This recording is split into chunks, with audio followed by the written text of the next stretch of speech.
Bom, pessoal, agora aqui a gente vai iniciar um novo playlist aí de química, né, no assunto polaridade das ligações químicas e a polaridade das moléculas. Mas já quero destacar aqui que para entender esse playlist aqui, vocês têm que ter estudado já então as ligações químicas, depois ter estudado como é que são que já tem todo um playlist sobre ligações químicas, depois estudar a geometria das moléculas, né, que também tem todo um playlist aí já feito de geometria da molécula, para daí então chegar aqui nessa sequência de vídeo, que é sobre o estudo da polaridade da ligação química e também polaridade das moléculas, tá? Então vamos lá. Iniciando aqui o assunto, o que as ligações químicas, e aí outra também é que aqui a gente vai estudar o, o foco aqui então são as ligações entre os átomos, né? A maior parte delas vão ver que são ligações covalentes, mas então vamos lá. As ligações químicas, então, são compartilhamento, no caso covalente, é o compartilhamento de elétrons entre dois átomos, né? Bom, ah, existe uma propriedade periódica também, que ela não foi... eu estou seguindo a sequência do livro que a gente está usando, e essa propriedade ela não foi colocada lá no capítulo tabela periódica. Inclusive, também é um outro playlist, antes do playlist sobre ligação química, tem um playlistzinho sobre tabela periódica. E lá naquele playlist, eu ensinei ali, se não me engano, eram 6 propriedades periódicas, né? Eu acho que era raio, volume, densidade, ponto de fusão e ebulição, potencial de ionização e afinidade eletrônica. 6, é. E uma delas, que eu acho que é até uma das principais, não estavam lá naquele capítulo. Mas eu sabia que eu ia ensinar depois, então eu não quis ensinar lá.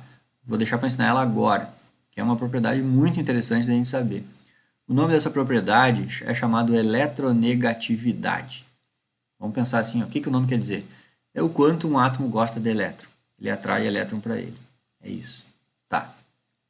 Essa propriedade, vocês podem imaginar que ela é a mesma lógica que vocês já aprenderam na propriedade chamada afinidade eletrônica. Ou seja, a energia que o átomo libera quando tu coloca um elétron lá no átomo, né? Então tu pega o átomo, coloca elétron nele e vê quanta de energia que ele libera. Quando a gente estudou isso aí lá no assunto da tabela periódica, vocês viram que o átomo que libera mais energia ao receber um elétron é o flúor. Isso demonstra que ele estava muito, eu costumo dizer a palavra como se fosse uma pessoa, né? Ele estava muito descontente, digamos assim, na situação que ele estava. Aí no momento que ele recebe elétron, ele fica tranquilo. Mas na verdade não é descontente, tranquilo, e sim ele estava numa situação muito energética, ele não tá legal. E aí no momento que ele recebe um elétron, ele fica bem baixa energia. E é isso que é o andar da natureza. É os átomos ficarem com uma quantidade energética baixa, e não uma quantidade energética alta, né? Então, lá quando a gente estudou a eletroafinidade, né, afinidade eletrônica, que dizia lá, não me lembro, a gente já viu que o flúor era o elemento com maior afinidade eletrônica. E a gente viu que a afinidade eletrônica ela aumenta na tabela de baixo para cima e da esquerda para a direita, tá? Só que a eletronegatividade, que é uma propriedade periódica também, ela na verdade se refere à capacidade que o átomo tem de atrair elétrons quando ele faz uma ligação com outro átomo. Então, quando esse átomo ele faz uma ligação química, que é um compartilhamento de elétrons, né? O quanto esse átomo atrai a nuvem eletrônica para o lado dele. Por que eu digo nuvem eletrônica? A gente até já estudou isso.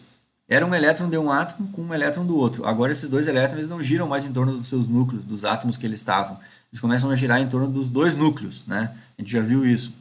E aí isso forma uma nuvem eletrônica. Esse elétron uma hora está perto do núcleo de um, uma hora ele está perto do núcleo do outro, e assim vai.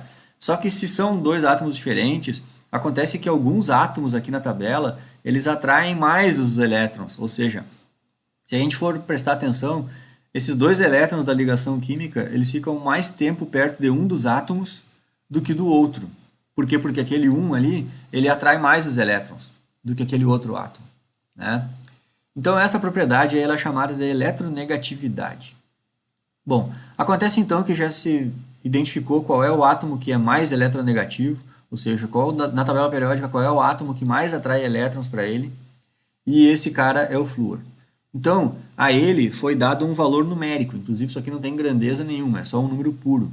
E o valor numérico da eletronegatividade foi arbitrariamente dada ao flúor com o valor numérico número 4. Ou seja, em toda a tabela periódica, o cara que mais atrai elétron para o lado dele é o flúor, e o valor disso é 4. E aí depois os outros vão atrair menos elétrons do que ele. Então sempre os outros terão números menores do que 4. E sempre dentro de uma proporção, entenderam? Então é por isso que aqui tem uma tabela periódica e aí embaixo do elemento químico, o valor numérico ali, na verdade, é o valor da eletronegatividade dele. Isso aqui, digamos que é uma tabela feita só para mostrar a eletronegatividade dos átomos. E aí, nesse caso aqui, os gases nobres, como a gente meio que se acostumou a estudar que eles não se ligam com ninguém, né? Embora tenha umas exceções aqui que a gente já viu, eles não vão ter valor nenhum de eletronegatividade e o resto da tabela periódica inteira, que é todo mundo não tá como quer tá, né? Do jeito que estão na tabela, eles não querem estar daquele jeito, eles querem fazer alguma coisa. E aí aqui está a eletronegatividade de todo mundo. Percebam que o flúor é o valor mais alto e sempre vai ser, e à medida que a gente vem para baixo e para a esquerda, vai diminuindo os valores numéricos, né?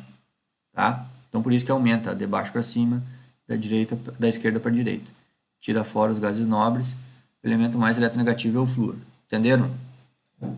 É isso. Repetindo bem rápido. Eletronegatividade é a capacidade que um átomo tem de atrair os elétrons que estão sendo compartilhados com o outro.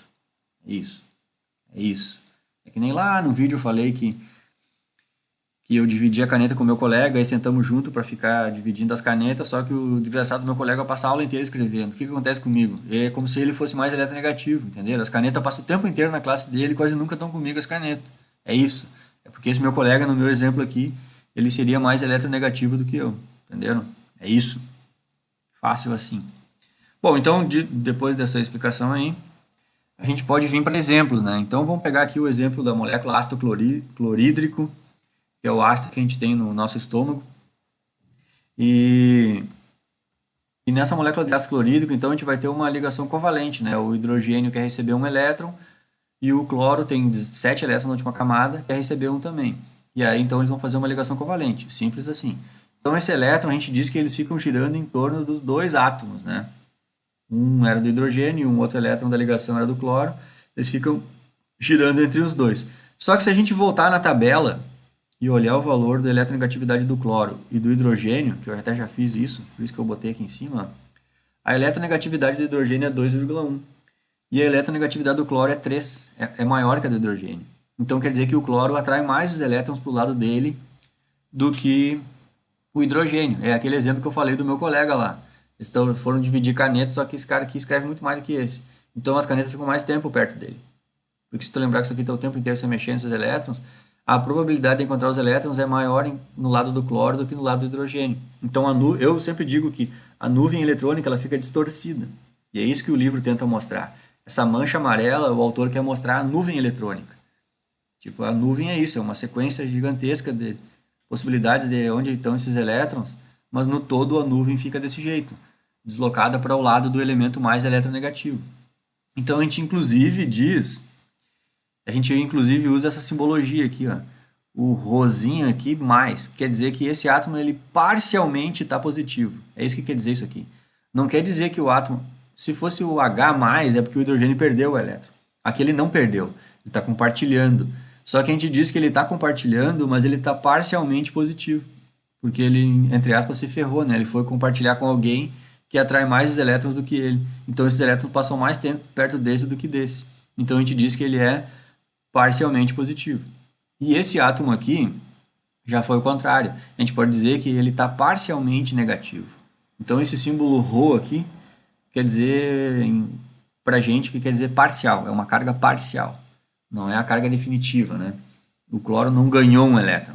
Ele está compartilhando, mas dá a sensação que ganhou. É quase igual ao meu colega. Ele parece que ele tem 2 canetas, mas ele não está. Ele está dividindo comigo. Só que ele fica o tempo inteiro com a minha caneta lá. Entendeu? O tempo inteiro não, mas a maior frequência, né? Vocês me entenderam, né?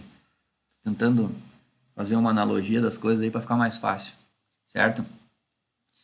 A outra coisa, então, que a gente faz é o seguinte, ó, que dá para fazer uma conta bem simples. A gente pega a eletronegatividade do átomo mais eletronegativo e diminui da outra. E isso vai dar um resultado numérico. Então, por exemplo, 3 menos 2,1 dá 0,9. Para que serve esse valor numérico? É o seguinte, ó, então agora vamos para o próximo slide. Deixa eu... Depois eu volto com esse aqui. Eu vou trocar eles de ordem aqui na minha explicação. Depois eu vou falar daquilo lá. Mas para que a gente faz aquela continha ali? Tá? Ó, esse menos esse dá 0,9. Para que fazer essa conta? Porque na real é o seguinte, ó. Cada vez que a gente fizer essa conta, para saber se a polaridade, aliás, para saber se a polaridade de um é bem maior que a do outro, a gente vai fazer essa conta para uma coisa bem lógica. Se a gente fizer, vamos pensar comigo assim, ó, se eu estivesse pensando no átomo de hidrogênio ligado com ele mesmo, aí a conta que faríamos seria 2,1 menos 2,1. 2,1 menos 2,1 ia dar quanto? Zero.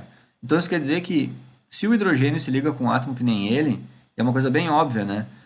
Por maior que seja a eletronegatividade dele, alta ou baixa, sempre a diferença vai dar zero. Então isso quer dizer que a nuvem eletrônica ela é bem homogênea, ela é perfeita. Não tem elétrons mais para um lado que para o outro, porque os dois átomos têm a mesma eletronegatividade.